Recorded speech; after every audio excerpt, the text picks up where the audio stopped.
Hi అండి. అందరూ ఎలా ఉన్నారో బాగున్నారా? అందరూ బాగుండాలి. అందులో మేము ఉండాలి. మన ఛానల్‌ని ఎవరైనా కొత్తగా చూసేవాళ్ళు ప్లీజ్ అందరూ సబ్స్క్రైబ్ చేసుకోండి. సపోర్ట్ చేయండి. ఈ వ్లాగ్ అయితే దీపావళి అమావాస్య రోజు సాయంత్రం తీసిన వ్లాగ్ అండి.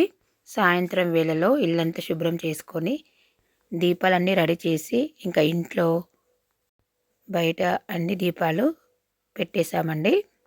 ఇంట్లో పూజ చేసిన తర్వాత దీపాలన్నీ ముట్టిస్తాము.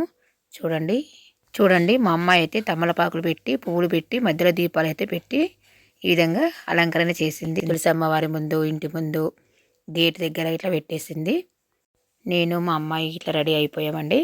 నేనైతే ఇంట్లో అయితే లక్ష్మీ అమ్మవారి పూజ అయితే ఈ విధంగా చేసుకున్నానండి. దేవుడి దగ్గర దీపారాధన చేసి లక్ష్మీ పూజ అయితే చేశాను. మా ఇంట్లో పూజ అయితే ఈ విధంగా చేసుకున్నామండి. అందరూ బాగుండాలి, అందులో మేము ఉండాలి మనస్ఫూర్తిగా లక్ష్మీ అమ్మవారిని కోరుకున్నాను. ఇలా ఇంట్లో ఉన్న వాటితోనే పూజ అయితే సింపుల్గా చేసేసుకున్నానండి.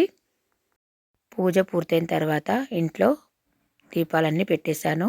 తులసమ్మ దగ్గర కూడా పూజ చేసి దీపారాధన చేసి గుమ్మం ముందు కూడా దీపాలు అయితే పెట్టేశానండి. చూడండి గేట్ దగ్గర కూడా పెట్టేశాము.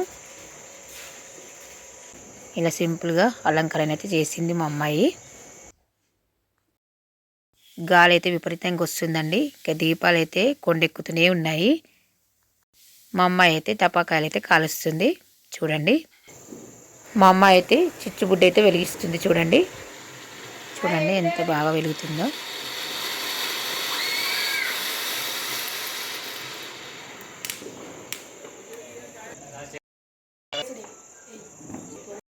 మా అబ్బాయి మా ఆయన మా అమ్మాయి అందరు కలిసి కాలుస్తున్నారు. నేనైతే వీడియో తీస్తున్నాను.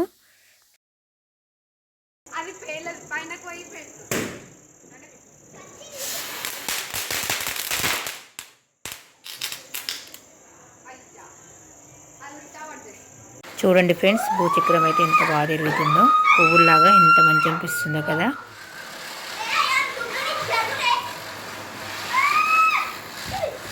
మా ఇంట్లో దీపావళి పండుగ అయితే ఈ విధంగా చేసుకున్నామండి. వీడియో నచ్చితే లైక్ చేయండి, కామెంట్ చేయండి. ప్లీజ్ అండి అందరూ మా ఛానల్ని సబ్స్క్రైబ్ చేసుకోండి, సపోర్ట్ చేయండి అబ్బా. వీడియోస్ షార్ట్ వీడియోస్ అన్నీ పెడుతున్నానండి. అందరూ చూడండి, అందరూ సపోర్ట్ చేయండి. మీరందరూ సపోర్ట్ చేస్తే మా ఛానల్ ఇంకా ముందుకు వెళ్తుంది, సక్సెస్ అవుతుందండి. ఈ వ్లాగ్ ఎలా ఉందో తప్పకుండా కామెంట్ చేయండి, లైక్ ఇవ్వండి. లైక్ ఇస్తే ఈ వీడియో అనేది వేరే వాళ్ళకి వెళ్తుందండి. ప్లీజ్ అందరూ సపోర్ట్ చేయండి. వెళ్ళొస్తానండి. బాయ్ మరి.